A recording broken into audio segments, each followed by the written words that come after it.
अस्सलाम वालेकुम। मेरी आवाज़ क्लियर आ रही है सबको?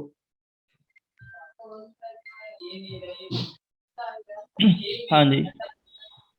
अच्छा हम स्टार्ट करते हैं मेरे ख्याल में वालेकुम सलाम। हाँ जी, आ रही है।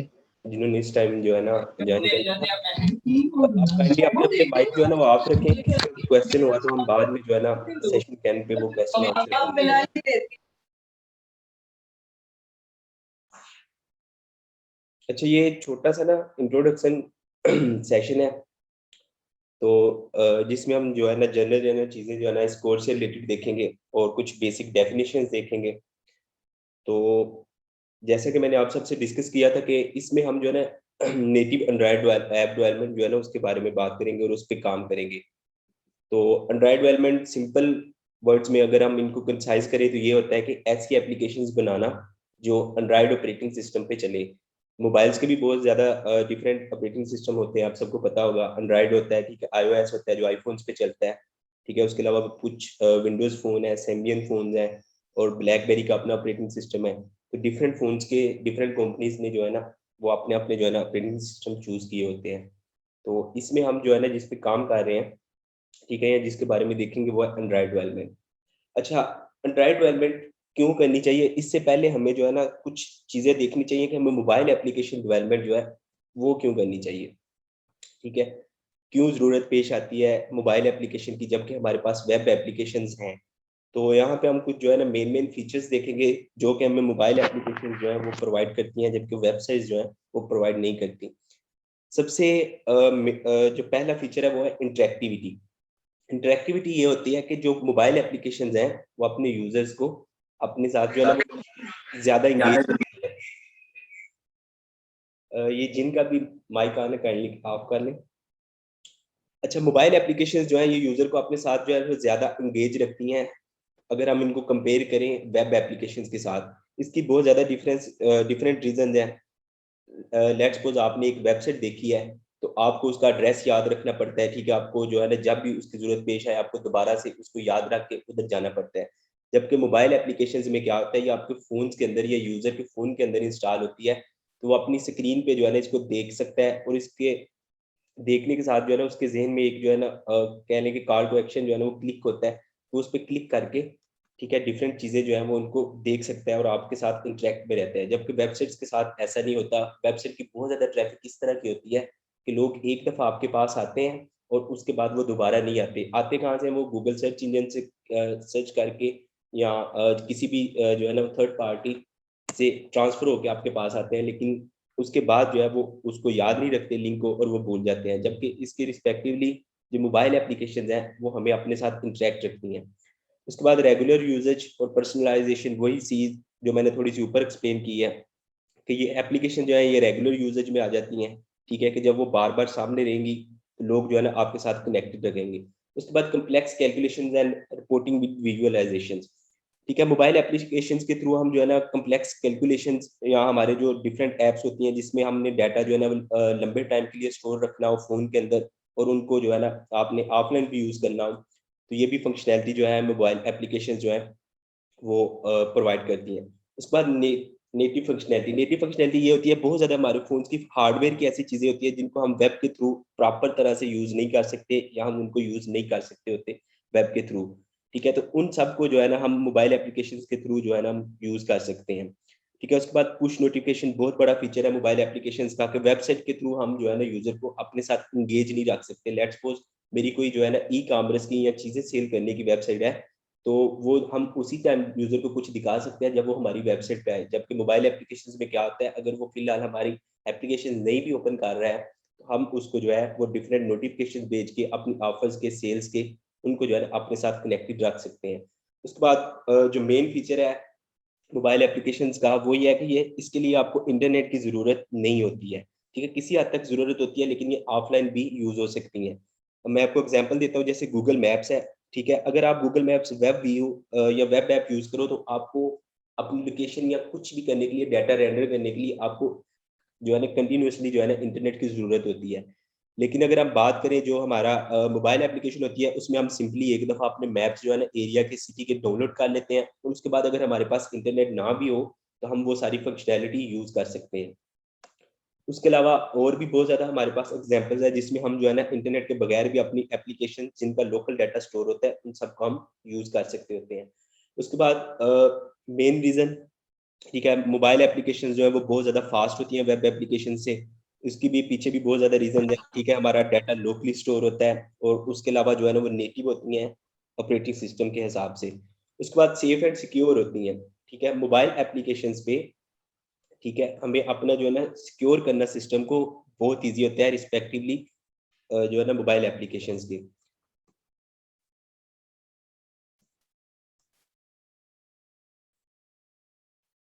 अच्छा, हमने ये देख लिया कि मोबाइल एप्लीकेशंस हमें क्यों यूज़ करनी चाहिए। अब मोबाइल एप्लीकेशंस की मैंने बताया कि बहुत ज़्यादा टाइप्स होती हैं, ठीक है। आईओएस है, जिसमें हम एप्पल फ़ोन्स की जो है ना एप्लीकेशंस बनाते हैं। उसके बाद दूसरे नंबर पे आ जाता है, ठीक है, एंड्रॉयड है, ठीक है, ब्लैकबेरी है, सैम्बियन है और इसके बाद एक नई टेक्नोलॉजी आई हुई है जिसे हम हाइब्रिड कहते हैं। हाइब्रिड एक ऐसी टेक्नोलॉजी है जिसमें फ्लटर आ जाता है, ठीक है, ज़ेमेरियन आ जाता है और जो है ना उसमें रिएक्ट नेटिव आ जाता है। उसमें ये होता है कि हम एक एप्लीकेशन बनाते हैं और वो हमारे तीनों प्लेटफ़ॉर्म्स के ऊपर जो है ना वो चल जाती है। ठीक है, हमने एप्लीकेशन बनाई, वो हमारी एंड्रॉइड पे भी चल जाएगी, वो हमारी आईओएस पे भी चल जाएगी और हमारे वो जो है ना विंडोज़ फ़ोन्स पे भी चल जाएगी। तो हाइब्रिड जो है ना वो अभी रिस्पेक्टिवली जो है ना वो अभी इमर्जिंग टेक्नोलॉजी है, ठीक है, उसमें इतनी ज़्यादा जो है वो ख़ास एडवांसमेंट नहीं आई। तो हमने एंड्रॉइड क्यों चूज़ किया है, इसकी हम कुछ जो है ना रीज़न देखते हैं, ठीक है। तकरीबन इस वक़्त दुनिया में 3 बिलियन जो है ना एक्टिव एंड्रॉइड डिवाइसेज़ हैं, जो कि जितने भी मोबाइल फ़ोन्स हैं, उनमें से सबसे ज़्यादा है। ठीक है, यूएसए की बात करें तो 2017 के एक सर्वे के अकॉर्डिंग यूएसए में जितने स्मार्टफ़ोन्स हैं, उनमें से 75.9% जो हैं, वो एंड्रॉइड फ़ोन्स हैं। ठीक है, उसके अलावा जो है चाइना में तकरीबन 731 मिलियन जो है ना वो फ़ोन्स जो हैं, वो एंड्रॉइड हैं। ठीक है, और अगर हम जिस रीजन में रह रहे हैं, पाकिस्तान, इंडिया की बात करें तो यहाँ पे 96% फ़ोन जो हैं, वो एंड्रॉइड फ़ोन्स हैं। ठीक है, अब ये चीज़ इधर हम डिस्कस करते हैं कि अगर आप किसी क्लाइंट को आपने ऐप बना के देनी है या खुद ऐप बनानी है, तो आप सिर्फ एंड्रॉइड एप्लीकेशन की एंड्रॉइड ऐप बना के आप मार्केट में जितने लोग हैं उनमें से 96% लोगों को टारगेट कर सकते हैं। बाकी 4% को अगर आपने टारगेट करना है, उसके लिए आपको iOS की भी बनानी पड़ेगी, उसके लिए आपको ब्लैकबेरी की भी बनानी पड़ेगी, उसके लिए आपको जो है उसके बाद विंडोज़ की भी बनानी पड़ेगी। ठीक है, वो डिफरेंट जो है ना एप्लीकेशंस बनानी पड़ेंगी, बाकी सिर्फ 4 परसेंट जो लोग हैं उनको जो है ना आपको टारगेट करने के लिए। लेकिन आप सिर्फ एक एंड्रॉइड ऐप बना के 96% जो पाकिस्तान और इंडिया में लोग हैं, उनको आप टारगेट कर सकते हैं। इसकी बहुत ज़्यादा रीज़न्स हैं, ठीक है, कि जो है ना पाकिस्तान, इंडिया में जो है ना 96% एंड्रॉइड डिवाइसेज़ क्यों हैं, ठीक है? ये रिलेटिवली चीप होती हैं और हमारे लोगों की जो बाइंग पावर है ना वो कम है, इसलिए जो है ना एंड्रॉइड फ़ोन आप देखें खुद, तो मार्केट में 10 से 12,000 रुपए में बहुत अच्छा जो है ना एंड्रॉइड फ़ोन सारे फीचर्स के साथ लेटेस्ट जो है ना वो मिल जाता है। लेकिन अगर हम iOS या बाकी की बात करें तो वो तकरीबन इनके रिस्पेक्टिवली बहुत कॉस्टली होते हैं, वो 1 लाख या 70-80 हज़ार रुपए से शुरू हो सकते हैं, होते हैं। उसके बाद एक विंडोज़ 11 आ रही है, तो उसमें एक बहुत बड़ा फीचर वो लॉन्च कर रहे हैं, जिसके एक फीचर की वजह से हम ये कह सकते हैं कि एंड्रॉइड की मार्केट जो है वो बहुत बड़ी एक्सपेंड हो गई है और डबल से भी ट्रिपल हो गई है। विंडोज़ 11 के अंदर वो ये फीचर इंट्रोड्यूस करवा रहे हैं कि अब आप डायरेक्ट जो है एंड्रॉइड एप्लीकेशंस अपने जो है वो लैपटॉप या अपने पीसी के अंदर आप यूज़ कर सकते हैं। आपको उसके लिए कोई एमुलेटर या आपको उसके लिए कोई भी जो है ना वो दरमियान में मीडियम यूज़ करने की ज़रूरत नहीं है। सिंपल आपने क्या करना है, अपनी आपने एंड्रॉइड विंडोज़ 11 जो है वो इंस्टॉल की, आपका साथ ही प्ले स्टोर आ जाएगा गूगल का, अपने प्ले स्टोर से जो एप्लीकेशन आप एंड्रॉइड की चाहते हैं वो यूज़ कर सकते हैं। तो अगर ये हम इसकी बात करें तो एक इस छोटे से फीचर से मार्केट में जो बिलियंस विंडोज़ डिवाइसेज़ हैं, वो भी हम उन पे भी जो है ना एंड्रॉइड वेब एप्लीकेशन जो है वो यूज़ कर सकते हैं। इससे पहले क्या होता था कि क्लाइंट बेस्ड जो ऐप्स हैं, ठीक है, वो यूजुअली होती थी मोबाइल एंड्रॉइड बेस्ड, ठीक है। उसके बाद जो बड़े-बड़े मार्ट्स में या हम कंपनीज़ में बात करें तो उन्होंने जो है वो अपने पीसी रखे होते थे, विंडोज़ पे इंस्टॉल किए होते थे अपने जो है ना पॉइंट ऑफ सेल सिस्टम या इस तरह के। लेकिन अभी ये रिस्ट्रिक्शन खत्म हो गई है। अब वही ऐप जो आप क्लाइंट के जो यूज़र को दे रहे हैं, वही ऐप आप खुद भी अपने कंप्यूटर पे यूज़ कर सकते हैं। तो ये कुछ रीज़न्स हैं जिनकी बेस पे हम जो है ना एंड्रॉइड एप्लीकेशंस जिनको हम कंसीडर करते हैं कि ये इनका बहुत ज़्यादा जो है ना वो स्कोप है। ठीक है, उसके बाद ये छोटा-सा हमारे सामने एक डाटा चार्ट है। इसमें हम देख रहे हैं कि किस कंट्री में कितनी ज़्यादा जो है एंड्रॉइड डिवाइसेज़ हैं और कितने जो है ना बाकी फ़ोन्स हैं। अगर हम जापान की बात करें तो इसमें तकरीबन कह लें कि 60 परसेंट जो है वो लोग जो है ना वो एप्पल फ़ोन्स यूज़ करते हैं और बाकी 40% जो है ना वो एंड्रॉइड ऐप्स यूज़ करते हैं। यूएसए की बात करें, इधर भी तकरीबन 60-40 की रेशियो है। यूके की बात करें तो 50-50 की रेशियो है, ठीक है, कि यूके में 50% लोग जो है वो उनके पास एंड्रॉइड फोन है और 50% के पास जो है iOS फोन है। जर्मनी की बात करें तो इधर एंड्रॉइड का पोर्शन जो है वो ज़्यादा इंक्रीज हो जाता है, ठीक है, इधर जो है ना एंड्रॉइड जो है वो तकरीबन कह लें 15% लोग और बाकी 85% लोग जो है वो यूज़ करते हैं। हम नीचे आते हैं, इंडिया की बात करते हैं। इंडिया और पाकिस्तान ये एक ही रीजन में या एक तरह के इनके जो है ना फैक्टर्स हैं। तो इंडिया में ये चीज़ है कि तकरीबन सिर्फ 3 से 4% लोग जो हैं उनके पास iOS फ़ोन्स हैं। 1% लोग हैं जिनके पास iOS से हट के कोई भी बाकी जितने भी ऑपरेटिंग सिस्टम्स हैं, उनमें से कोई फ़ोन जो हो सकते हैं। बाकी तकरीबन कह लें कि 95% लोगों के पास एंड्रॉइड डिवाइसेज़ हैं। अगेन वही बात कि अगर आप इनमें से एक एंड्रॉइड ऐप जो है वो बना के उसको लॉन्च करते हो, ज़रूरी नहीं है आप क्लाइंट की बना रहे हो। अगर आपके पास कोई अपना आइडिया है, ठीक है, आपका कोई अपना बिज़नेस है, ठीक है, या आपके पास कोई क्रिएटिव स्टार्टअप का आइडिया है, तो आप एक सिर्फ एंड्रॉइड ऐप बना के आप इतने ज़्यादा लोगों को टारगेट कर सकते हैं। मैं ये नहीं कहता कि आपको दूसरी एप्लीकेशंस नहीं बनानी चाहिए, लेकिन बात ये है कि आप इस एक अकेली ऐप पे काम करके इतनी ज़्यादा मार्केट को जो है वो आप कैप्चर कर सकते हैं।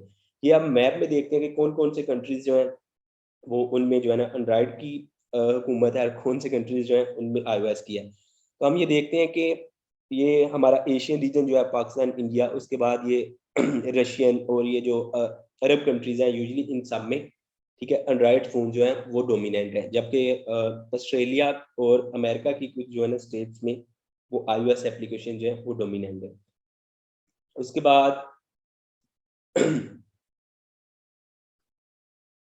हम छोटी-छोटी कुछ टर्मिनोलॉजीज़ देखते हैं, जो कि हमें आगे जो है ना जिनकी ज़रूरत पड़ेगी हमें समझना ज़रूरी है। कोई भी डेवलपमेंट होती है, कोई भी सॉफ्टवेयर हम डेवलप करते हैं, चाहे वो विंडोज़ का है, चाहे वो एंड्रॉइड एप्लीकेशन है, चाहे वो iOS है, उसके 2 पार्ट होते हैं मेन। एक होता है फ्रंट एंड और एक होता है बैक एंड। फ्रंट एंड ये होता है कि कोई भी चीज़ जो हमें अपनी स्क्रीन पे नज़र आ रही है, वो फ्रंट एंड होता है। ठीक है, लेट्स सपोज़ मैं अपनी फ़ोन ओपन करता हूँ, तो फ़ोन पे मुझे जो बटन्स नज़र आ रहे हैं, जो मुझे स्क्रीन्स नज़र आ रही है, ये सारा फ्रंट एंड है। और उसके पीछे जो बैक पे काम हो रहा है, जो हमें नज़र नहीं आ रहा, लेकिन जो सारा प्रोसेस कर रहा है, वो सारा बैक एंड होता है। मैं आपको छोटी सी एग्जांपल देता हूँ। हम व्हाट्सएप ओपन करते हैं, तो व्हाट्सएप की जो ऊपर स्क्रीन सारी हमें नज़र आ रही है, वो फ्रंट एंड है। और जब हम बटन पे क्लिक करते हैं, तो आगे जो नेक्स्ट कोई और स्क्रीन ओपन होती है, वो बैक एंड काम कर रहा है। बैक एंड ये करता है कि आप ऐसे सोच लो कि जो फ्रंट एंड है, वो एक इंसान है और उसकी वो बॉडी है। जो बैक एंड है वो उसका माइंड है। तो माइंड जो है उसने जो है ना बॉडी को कंट्रोल करना है। माइंड के बगैर जो है ना वो बॉडी किसी काम की नहीं है। और अगर हम बात करें कि बॉडी के बगैर माइंड वो भी किसी काम का नहीं है, ये दोनों जो है ना एक दूसरे के लिए बहुत ज़रूरी है। और सिंपल वर्ड्स में हम ये कह सकते हैं कि बैकएंड से हम अपनी सारी फंक्शनैलिटीज़ जो है वो उसको कंट्रोल करते हैं, जबकि फ्रंट एंड वो चीज़ होती है जो हमें यूज़र को नज़र आती है। और फ्रंट एंड में हमारा डिज़ाइन आ जाता है, ठीक है, हमारे यूज़र इंटरफेसेस आ जाते हैं और डिफरेंट इस तरह की चीज़ें आ जाती हैं। लेकिन बैकएंड में हमारा डेटाबेस और ये डाटा लेयर्स इस तरह की चीज़ें होती हैं, जो हमें बैक पे सारा डाटा और इन सारी चीज़ों को कंट्रोल कर रही होती हैं। अच्छा, एंड्रॉयड डेवलपमेंट की बात करें तो ये डिफरेंट जो है ना तकरीबन 5 टाइप के जो है ना वो रोल्स होते हैं मार्केट में, ठीक है, जो एंड्रॉइड डेवलपर्स के होते हैं। तो आप ये भी कह सकते हैं सिंपल वर्ड्स में कि ये 5 जो है ना वो डिफरेंट जॉब्स होती हैं एंड्रॉइड डेवलपर्स की, ठीक है, जो आपको डिफरेंट सॉफ्टवेयर हाउसेस में या डिफरेंट कंपनीज में जो है ना वो अवेलेबल होती है। सबसे पहले UI UX designer. UI UX designer ये होता है कि ये बंदे जो हैं ये डिजाइनिंग फील्ड के होते हैं, इन्होंने ग्राफिक डिजाइनिंग की कोई डिग्री की होती है या इनके पास स्किल्स होती है ग्राफिक डिजाइनिंग की। इसमें सिंपल क्या करते हैं कि हमारे पास कोई ऐप का आइडिया या किसी कंपनी के पास कोई ऐप का आइडिया है, तो सबसे पहले यूआई यूएक्स डिजाइनर हायर करते हैं या उसके पास जाते हैं। उसे वो सिंपल वर्ड्स में बताते हैं कि हमें ये इस तरह की एप्लीकेशन चाहिए, उसमें ये चीज़ें हो, ये चीज़ें हो, ये चीज़ें हो, ये चीज़ें हो। वो अब क्या करता है, वो उनको सिंपल उनका सारा आइडिया लेके उसको जो है ना फ़ोटोशॉप या इस तरह के डिफरेंट सॉफ्टवेयर होते हैं, एडोबी एक्सडी होता है, फिग्मा होता है, उनमें वो उनको उस एप्लीकेशन की पिक्चर्स डिज़ाइन करके दे देते हैं। ये सिंपल क्या है कि एक एप्लीकेशन की सिर्फ पिक्चर्स हैं, उसके अलावा ये कुछ भी नहीं है। ये एप्लीकेशन अभी एग्ज़िस्ट नहीं करती है, सिंपल उसने अपना आइडिया बताया, तो उसने उसको डिज़ाइन करके पिक्चर्स जो है वो उसको दे दी। उसके बाद यूआई ये होता है जो हमें फ्रंट एंड जो मैंने बताया फ्रंट एंड का यूज़र इंटरफेस जो हमें नज़र आ रहा है। यूएक्स ये होता है, ये जो साथ वाली पिक्चर में आपको नज़र आ रहा है, कि यूएक्स में क्या है कि सिंपल जो है आपको वो कनेक्टेड होता है, आपको पता चल रहा होता है कि मेरी ऐप का फ्लो क्या है, कि मैंने इस बटन पे क्लिक करना है तो मेरी आगे कौन सी स्क्रीन ओपन होगी, उस पे मैंने किस पे क्लिक करना है ये चीज़ ओपन होगी। इसको थोड़ी सी टेक्निकल ज़ुबान में वायर फ्रेमिंग भी कहते हैं। तो सिंपल हम ये कह सकते हैं कि सबसे पहला रोल जो एंड्रॉइड डेवलपमेंट में होता है वो यूआई यूएक्स डिज़ाइनर होता है। अब यूआई यूएक्स डिज़ाइन आपको ज़रूरी नहीं सारी एंड्रॉइड डेवलपमेंट आती हो, आपको सिर्फ अगर यूआई यूएक्स डिज़ाइनिंग आती है, तो उसकी बेस पे भी आपको मार्केट में बहुत अच्छी जॉब जो है वो मिल सकती हैं, ठीक है। तकरीबन 80,000 90,000 जो है ना वो स्टार्टिंग सैलरी है यूआई यूएक्स डिजाइनर की। और उसके अलावा जो टॉप लेवल के हैं, ठीक है, उनका जो है ना वो लाखों में भी सैलरी होती है। अगर हम फाइवर पे बात करें तो जो यूआई यूएक्स डिजाइनर है वो तकरीबन 300 से 400 डॉलर जो है वो एक एप्लीकेशन का डिजाइन करने का लेते हैं। सिंपल क्या है कि वो कोई आपको एप्लीकेशन ही बना के देते, कुछ भी नहीं, सिंपल आपने अपना आइडिया उनको एक्सप्लेन करना है, आपने अपनी डिजाइनिंग प्रायोरिटीज उनको बतानी है और उन्होंने एक टूल में आपको एप्लीकेशन की पिक्चर्स जो है वो डिजाइन करके दे देनी है। ये जो है सबसे पहला जो मैंने बताया कि रोल होता है। उसके बाद नेक्स्ट हम देखते हैं फ्रंट एंड डेवलपर। अब दो चीजें हैं, एक डिजाइनिंग होता है, एक डेवलपिंग होता है, ठीक है। डिजाइनिंग का आप ये कह लें कि सिर्फ वो हम डिजाइन करके देते हैं, वो पिक्चर्स होती हैं, तो यूआई यूएक्स डिजाइनर को हम फ्रंट एंड डिजाइनर भी कहते हैं, ठीक है। उसके बाद फ्रंट एंड डेवलपर क्या करता है कि उसको ये इस तरह की पिक्चर्स जो है वो हम प्रोवाइड कर देते हैं, वो इन पिक्चर्स को अब कोडिंग के साथ, ठीक है, वो अब एक एप्लीकेशन में कन्वर्ट करता है, ठीक है। अब वो जो आपको डिजाइन नजर आ रहा होता है उसको वो जो है ना आपके कन्वर्ट करके वो आपको जो है ना वो प्रोवाइड करता है। अच्छा, ये मीटिंग में भी थोड़ी टाइम के बाद खत्म हो जाए तो मैं आपको एक नया लिंक जो है ना वो ग्रुप में भेज दूंगा, तो आपने दोबारा जो है ना वो ज्वाइन कर लेना है। अच्छा, हम फ्रंट एंड की बात कर रहे थे। अब मोबाइल एंड्रॉयड एप्लीकेशन जो है इसमें दो लैंग्वेज यूज होती हैं। फ्रंट एंड के लिए हम एक्सएमएल यूज करते हैं। अब अगर हमने किसी भी प्लेटफॉर्म की एप्लीकेशन वगैरह, हमने आईओएस एप्लीकेशन बनानी है उसके लिए भी एक्सएमएल यूज होती है। अगर हमने जो है विंडोज एप्लीकेशन बनानी है उसके लिए भी एक्सएमएल यूज होती है। तो एक्सएमएल जो है ये एक फ्रंट एंड लैंग्वेज है जो कि बहुत ज़्यादा मिलती जुलती है एचटीएमएल के साथ, ठीक है। तो इसके थ्रू हम फ्रंट एंड डिज़ाइन बनाते हैं या फ्रंट एंड डेवलपमेंट करते हैं। अब प्रोसेस ऐसे चलता है कि हमारे पास जो है ना यूआई यूएक्स डिज़ाइन आ गया। अब फ्रंट एंड डेवलपर जो होता है वो उस पिक्चर को देख के उस पिक्चर को कन्वर्ट करता है डिजाइन के अंदर। अब पिक्चर में और फ्रंट एंड डिजाइन में क्या फर्क होता है? एक पिक्चर जो है वो सिंपल जो है ना आपकी कोई भी मतलब वो रिस्पॉन्सिव नहीं है, वो बड़ी स्क्रीन पे जाएगी, वो सिंपल एक जिस तरह इमेज होता है उस तरह है। लेकिन एक जो फ्रंट एंड डेवलपमेंट या फ्रंट एंड जो हमारे पास होता है मॉड्यूल, उसमें ये है कि वो आप जिस डिवाइस पे जाएगा खुद ब खुद उसको अपने मुताबिक जो है ना एडजस्ट कर लिया। अगर आपने टैब पे फ्रंट एंड डिज़ाइन ओपन किया है, तो वो जो है ना बड़ा हो जाएगा। अगर आपने जो है ना उसको फ़ोन पे ओपन किया तो वो छोटा आ जाएगा, छोटे फ़ोन पे ओपन किया तो छोटा आ जाएगा। फ्रंट एंड जो हमारे पास अभी डेवलप हुआ है वो भी इटसेल्फ अभी फंक्शनल नहीं है। आपके बटन्स काम नहीं करेंगे, आपकी स्क्रीन्स काम नहीं करेंगी। उनको काम करने के लिए हमें बैक एंड का कोड भी करना पड़ेगा। ठीक है, उसके बाद नेक्स्ट हम आ जाते हैं, ठीक है, बैक एंड डेवलपर पे। अब एंड्रॉइड में 2 लैंग्वेजेस यूज़ होती हैं बैक एंड के लिए, या तो आप जावा यूज़ कर सकते हैं या आप कोटलिन यूज़ कर सकते हैं। तो ये दोनों लैंग्वेज में से कोई एक जो है ना आप चूज़ कर सकते हैं। अब इन दोनों के भी अपने कुछ एडवांटेजेस हैं, कुछ डिसएडवांटेजेस हैं। जो एडवांटेजेस हैं, अगर हम जावा की देखें तो जावा जो है ना बहुत पुरानी लैंग्वेज है, ठीक है। तो इसलिए आपको अगर कोई भी जो है ना इसमें इश्यू जो है ना आपको आ जाता है, आप किसी के कई जगह पे स्टक हो जाते हैं, तो आपको इसका जो है ना वो रिलेटेड डाटा जो है ना वो इंटरनेट से बेतहाशा मिल जाता है। आपने एक क्वेश्चन लिखना है तो आपको जितनी भी प्रॉब्लम्स आएँगी उसका कोई ना कोई सॉल्यूशन जो है वो उधर पड़ा होगा। क्योंकि ये 30-35 साल से वर्किंग में है, तो लोगों को जो-जो भी आपको इश्यूज़ पेश आ रहे हैं, तो लोगों ने ऑलरेडी वो फेस कर लिए हुए हैं। उसके बाद कोटलिन की बात करें तो कोटलिन एक नई लैंग्वेज है, ठीक है, लेकिन उसका एडवांटेज ये है कि इसका कोड बड़ा शॉर्ट होता है। अगर एक टास्क परफॉर्म करने का जावा का कोड जो है वो 5 लाइन्स का है, कोटलिन का वो 2 लाइन्स का होगा। लेकिन इश्यू वही है कि कोटलिन नई लैंग्वेज है, उसका आपको इतनी ज़्यादा जो है ना वो हेल्पिंग मटीरियल या सपोर्ट जो है ना आपको इंटरनेट से नहीं मिलती है। तो बिगिनर्स के लिए मेरे ख्याल में जो है ना वो जावा बेस्ट होती है। और जावा वैसे भी हमने जो C, C plus plus different programming language पढ़ी होती हैं, उनके साथ रिलेटेड होती है। अच्छा, अभी तक हमने 3 रोल डिस्कस किए हैं। यूआई यूएक्स डिजाइनर है, फ्रंट एंड डेवलपर है, बैक एंड डेवलपर है। उसके बाद डेटाबेस मैनेजर्स होते हैं। डेटाबेस मैनेजर्स वो होते हैं जो आपके डेटाबेस को मैनेज करते हैं। वो डेटाबेस कोई भी हो सकता है, ठीक है, ऑफलाइन हो सकता है, ऑनलाइन होता है। उसके बाद एक होता है full stack developer. Full stack developer ये होता है जिसको ये चारों के चारों काम आते होते हैं, ठीक है। उसको यूआई यूएक्स डिजाइनिंग भी आती है, उसको फ्रंट एंड डेवलपमेंट भी आती है, उसको बैक एंड भी आती है, उसको डेटाबेस भी आती है। तो फुल स्टैक डेवलपर हम उसको कहते हैं जिसको ये सारी की सारी चीजें जो है वो आती होती हैं। तो ये कोर्स जो हमने जिस तरह इसको डिजाइन किया, ये भी एक फुल स्टैक डेवलपर के की तरह आपको ट्रेन करेगा कि आपको हम यूआई यूएक्स डिजाइनिंग भी करवाएंगे, फ्रंट एंड डेवलपमेंट भी करवाएंगे, बैक एंड डेवलपमेंट भी करवाएंगे, डेटाबेस भी करवाएंगे, ठीक है। ये सारी चीजें जो है ना उसमें करवाएंगे। अच्छा, अब थोड़ा सा कोर्स को डिस्कस कर लेते हैं। तो कोर्स कुछ इस तरह होगा कि वो एक बड़ी फेमस कोट है कि मुझे बताओ मैं भूल जाऊंगा, मुझे दिखाओ मैं याद रखूंगा, मुझे करने दो मैं सीख जाऊंगा। तो इसमें उन्होंने ना बड़ी मतलब डिटेल में बता दिया कि अगर मैं अभी सिंपल आपको एक चीज बता दूं तो आप उसको जो है ना वो कुछ देर याद रखेंगे और उसके बाद भूल जाएंगे। लेकिन अगर मैं आपको वो चीज दिखा दूं तो आप उसको जो है ना वो आपको ज्यादा लंबे देर के लिए याद रहेगी। लेकिन अगर आपने कोई काम सीखना है तो वो आपको करना पड़ेगा। ठीक है, अब आप करोगे तो आप आ जाएगा। अब मैं किसी जगह पे बैठ के किसी बंदे को 10 साल भी साइकिल चलाता हुआ देखता रहूं ना, तो मुझे खुद साइकिल चलानी कभी नहीं आएगी जब तक मैं खुद साइकिल पे बैठ के उसको चलाने की कोशिश नहीं करूंगा। तो इसीलिए ये कोर्स जो है ना वो इस तरह डिजाइन किया है कि आप सब लोग जो है ना वो साथ साथ करें। इसमें हम ये चीज करेंगे कि हर क्लास में हम एक एप्लीकेशन में आपके साथ मिलकर कराऊंगा लाइव। काइंडली ये माइक अपना ऑन कीजिएगा।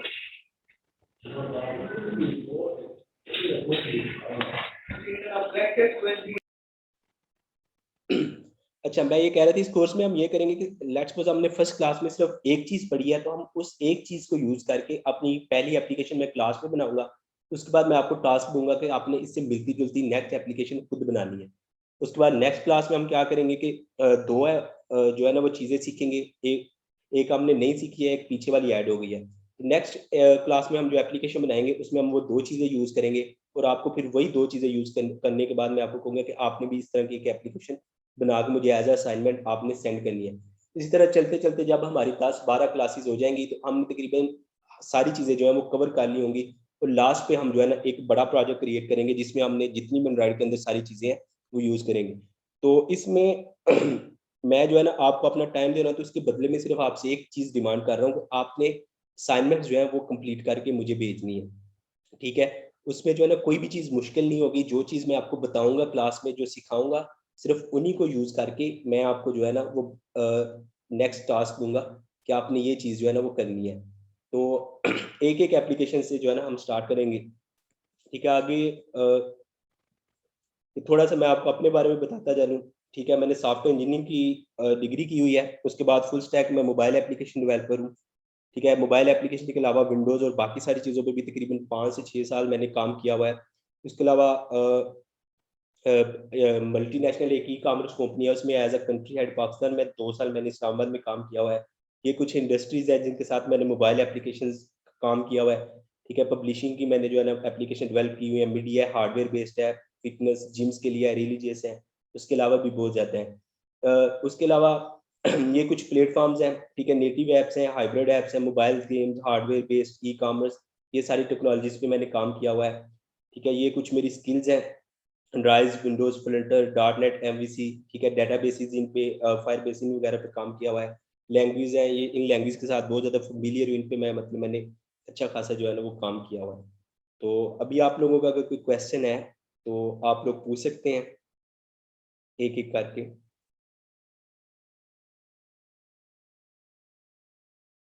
Any question? अस्सलामुअलैकुम। जी सर। वालेकुम।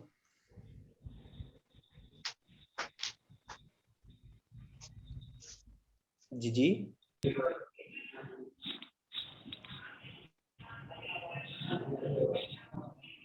आई थिंक वो भाई पहले बात कर लेते फिर मैं आपसे कर लेता क्वेश्चन। चलें, अभी आप कंटिन्यू करें। अच्छा सर, राफे साहब बहुत शुक्रिया, एक तो आपने इतना टाइम दिया हमें, इसके लिए आपका बहुत सारा थैंक्स है। और सर दूसरी बात ये है कि मेरे पास जो है अभी बेसिक नॉलेज है, तो काइंडली मैं ये चाह रहा था कि आप जैसे आगे रहें तो थोड़ा स्पीड ऐसी हो कि हम साथ साथ आपके रहें, ताकि हमें काफ़ी ना बैकअप की ज़रूरत है कि आपकी। वो मैंने बताया कि हम वीकेंड पे 2 क्लासेस करेंगे, एक सैटरडे को एक संडे को। लेकिन इसका ये मतलब नहीं कि हम बाकी 5 दिन जो है वो फ्री होके जो है ना वो बैठे रहेंगे। बाकी 5 दिन भी मैं आपको इस तरह का जो है ना वो टास्क दूंगा कि आप वो जो है ना करते करते आप तकरीबन 5 दिन में ना उनको इजीली कर लेंगे। उसके अलावा 24/7 जो है मैं आपको अवेलेबल हूँ। ठीक है, आप किसी भी टाइम मुझे जो है ना मेरे व्हाट्सएप पे या फेसबुक मैसेंजर पे कोई भी अगर आपको हेल्प चाहिए तो आप उस टाइम वहाँ पे पूछ सकते हैं।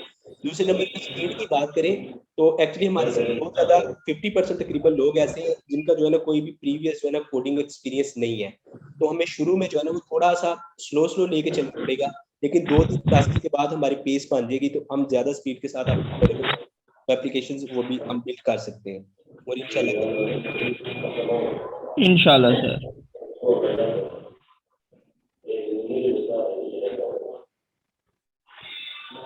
अच्छा, तसीफ भाई आपने हाथ खड़ा किया था। जी सर, अस्सलाम वालेकुम सर। वालेकुम सलाम।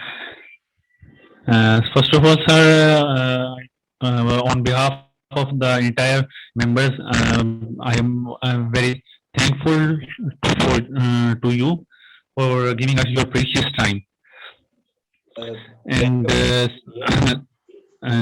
सेकेंडली सर, अभी जो बस ये अभी डिस्कशन हो रही थी तो मैं उसी चीज को कंटिन्यू लेके चलता हूँ, क्योंकि हमारे पास ये बहुत सारे ऐसे लोग होंगे, इंक्लूडिंग माई सेल्फ, तो जिसमें हम लोग एज ए बिगिनर के तौर पर स्टार्टअप ले रहे हैं। जैसे तो मैं सर फ्रीलांसिंग कर रहा हूँ, PITB से भी मैंने मतलब एक और ग्राफिक डिजाइनिंग का भी कोर्स किया हुआ है, NFTP से भी सर। बट ये मोबाइल ऐप एप्लीकेशन डेवलपमेंट है, हमारे लिए बिल्कुल न्यू होगी सर।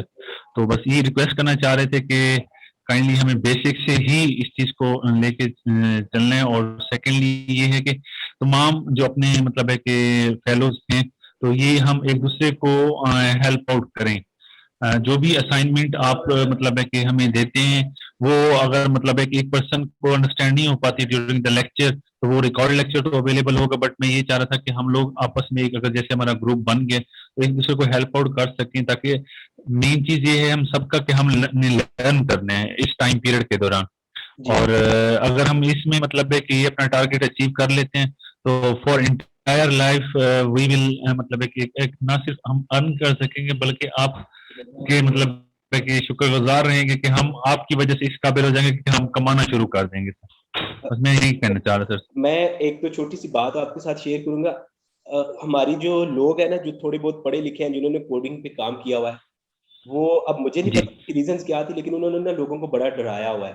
ठीक है, वो समझते हैं कि कोडिंग जो है ना वो एक बड़ा, बहुत बड़ा पहाड़ है, जो सिर्फ जो है ना बड़े जीनियस लोग जो है वो कर सकते हैं। लेकिन मैंने जो अपने सारे जो है ना, मतलब इतने टाइम में सीखा, वो ये है कि कुछ भी नहीं है कोडिंग। ठीक है, आप जो है ना वो बहुत ईजी है, बहुत सिंपल चीज है। इवन अगर आपको कोई सही से एक्सप्लेन करे, तो एक जो 5 क्लास का स्टूडेंट है, ठीक है, जिसको बिल्कुल बेसिक मैथ आता है, वो भी प्रॉपर जो है वो कोडिंग कर सकता है। और दूसरे नंबर पे एक बड़ी अक्सर मैं बात करता था कि अगर आपको प्रोग्रामिंग या डेवलपमेंट जो है ना वो मुश्किल लगती है या बोरिंग लगती है, तो उसके पीछे दो रीजन है। या तो आप किसी गलत बंदे से सीख रहे हैं, या किसी गलत जगह से सीख रहे हैं। क्योंकि ये बहुत ही इंटरेस्टिंग चीज है और बहुत ईजी और सिंपल चीज है। ठीक है, इसमें कुछ भी मुश्किल नहीं होगा। आप इंशाल्लाह, हम अभी तो ये इंट्रोडक्शन सेशन था ना, नेक्स्ट क्लास में हम जब थोड़ा सा काम स्टार्ट करते हैं, तो आपको रियलाइज होगा कि एवं ही लोगों ने आपको जो है ना वो डराया हुआ था, या आपको जो है ना वो बड़ा मुश्किल लग रहा था। ठीक है, इसमें कोई मुश्किल चीज नहीं है। इवन मेरे कुछ स्टूडेंट्स थे, ठीक है, वो मैट्रिक पास भी नहीं थे।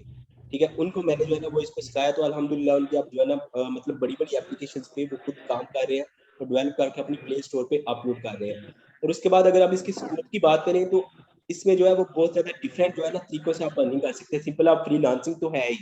उसके बाद ये है कि आपके जी पास जी। कोई अपना आइडिया है, तो आप उसके थ्रू भी जो है ना इसके अच्छे खासे अर्न कर सकते हैं। मैं आपको छोटी सी एग्जांपल देता हूँ। हमारा एक दोस्त है, उसने क्या की कि जैसे ये पोस्ट आती है टीचर्स की, हम बात कर लें कि ये जो जॉब्स आती है लेक्चरर्स की, ये वो छोटी सी एक एप्लीकेशन रन करता है, प्रीवियस पेपर्स जो है ना वो इकट्ठे करता है, और उनकी छोटी सी एक एप्लीकेशन एंड्रॉइड की बना लेता है। हार्डली उस पर 1 या 2 दिन लगता है।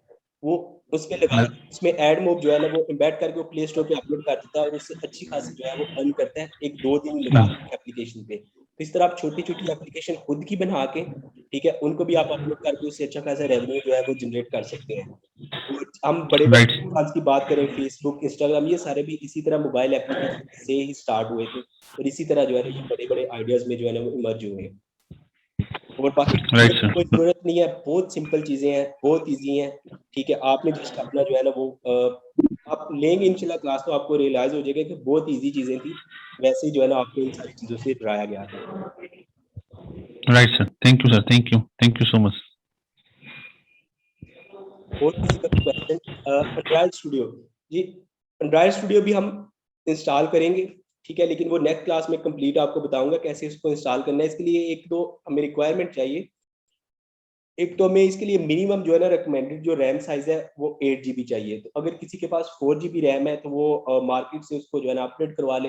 हार्डली 2000 या 2500 की वो 8 GB जो है ना रैम जो है एक्सटेंड हो जाती है। उसके अलावा कोई खास इतनी रिक्वायरमेंट नहीं है। कोई आपको ग्राफिक कार्ड नहीं चाहिए। सिंपल आप Core i3 या इवन आप पेंटियम इनसाइड जो है उस लैपटॉप पे भी जो है ना आप 8 GB रैम के साथ जो है ना वो इजीली काम कर सकते हैं। तो एक मकसद मेरा यही था। अब iOS जो है वो इससे भी इजी है एप्पल की एप्लीकेशंस बनाना, लेकिन उसकी तरफ मैं नहीं गया, इसलिए नहीं गया क्योंकि हम पाकिस्तानी, उसके लिए पहले नंबर पे आपको, अगर आपने प्रॉपर